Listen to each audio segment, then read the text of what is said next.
Léopold de Crête, c'est un artiste qui est de la génération d'après Despiau ou Vlerick.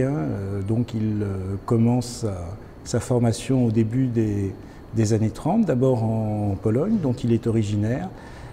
Alors ce qui est intéressant, c'est qu'il a voulu d'abord s'orienter sur la peinture, et l'atelier dans lequel il voulait entrer était déjà complet, et donc il s'est orienté un petit peu par défaut sur la sculpture.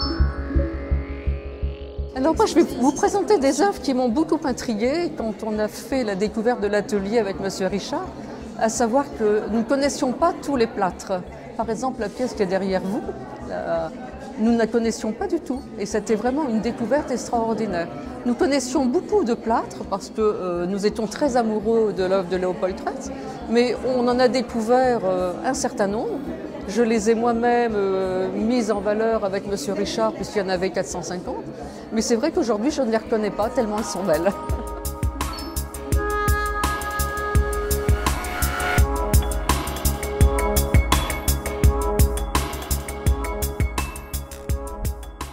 C'est un artiste assez particulier parce qu'il utilise des techniques mixtes, des ajouts de matériaux divers, comme par exemple des textiles enduits de plâtre, beaucoup d'ajouts de plastiline, des superpositions de patines différentes.